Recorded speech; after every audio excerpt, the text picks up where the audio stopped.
Hi friends, ఎలా ఉన్నారు అందరూ? ఈరోజైతే మటన్ షెర్వా ఇడ్లీ రెసిపీని అయితే నేర్చేసుకుందాం రండి మన కిచెన్లో.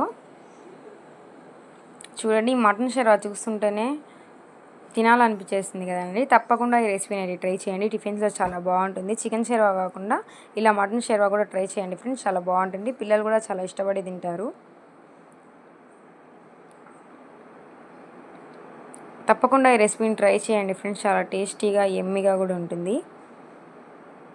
చూడండి, ఆ కలర్ థిక్నెస్ కానీ కన్సిస్టెన్సీ ఎంత బాగుందో. ఫస్ట్ దీనికి కావాల్సిన పదార్థాలు అయితే చేసుకుందాం. మటన్, పచ్చిమిర్చి, కొత్తిమీర, లవంగాలు, జాజి పువ్వు, బిర్యానీ ఆకు, టమాటా, ఆనియన్ ప్యూరీ, ఉప్పు, కారం, గరం మసాలా, చికెన్ మసాలా. ఫస్ట్ అయితే ఒక స్టవ్ అయితే ఆన్ చేసుకోవాలి. ఆన్ చేసుకొని దాని మీద ప్రెషర్ కుక్కర్ పెట్టుకొని ఆయిల్ అయితే వేసుకోవాలండి. 3 టేబుల్ స్పూన్స్ ఆయిల్ వేసుకొని ప్రీహీట్ అయిన తర్వాత పచ్చిమిర్చి, బిర్యానీ ఆకు, జాజి పువ్వు, లవంగాలు అయితే వేసుకోవాలి. ఇవి కొంచెం ఫ్రై అయిన తర్వాత టమాటా, ఆనియన్ ప్యూరీ అయితే వేసుకోవాలి. ఈ ప్యూరీ వేసుకొని కలుపుకున్న తర్వాత అయితే జింజర్ గార్లిక్ పేస్ట్ అయితే వేసుకొని కలుపుకోవాలి. దాని తర్వాత అయితే మటన్ అయితే వేసుకొని ఒక 5 మినిట్స్ బాగా మగ్గనివ్వాలి. దాంట్లోంచి ఆయిల్ బయట వచ్చేసరికి అయితే మగ్గనించుకోవాలి. దాని తర్వాత మనం ఉప్పు, కారం, గరం మసాలా, చికెన్ మసాలా అయితే వేసుకోవాలి. నేనైతే దాంట్లో మటన్ మసాలా కొంచెం, చికెన్ మసాలా 2 కలిపి అయితే పెట్టుకున్నానండి.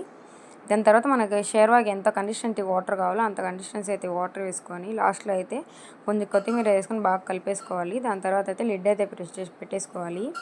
మటన్ ప్రెషర్ కుక్కర్లో పెడితేనే తొందరగా ఉడుకుతుందండి. అందుకని చెప్పి ప్రెషర్ కుక్కర్లో అయితే పెట్టేసి ఒక 5 విజిల్స్ అయితే పెట్టుకోవాలి. అంతే అండి, మటన్ షెర్వా అయితే రెడీ అయిపోయింది. చూడండి ఎంత బాగా స్మెల్ వస్తుందంటే, మార్నింగ్లో డెడ్లీ కాంబినేషన్ అండి ఇది. మార్నింగ్ బ్రేక్ఫాస్ట్లో మటన్ షెర్వా ఇడ్లీ. తర్వాత అయితే మనం ఇడ్లీ బ్యాటర్ అయితే వేసుకొని ఇడ్లీ అయితే పెట్టేసుకోవాలి. ఇడ్లీ అయితే ఒక 10 to 15 మినిట్స్ వరకు అయితే ఉడికిపోతుందండి. ఇది రవ్వ ఇడ్లీ అండి. అంతే అండి, ఇడ్లీ కూడా రెడీ అయిపోయినట్టే. తప్పకుండా ఈ రెసిపీని ట్రై చేయండి ఫ్రెండ్స్, చాలా బాగుంటుంది. Like, share, subscribe.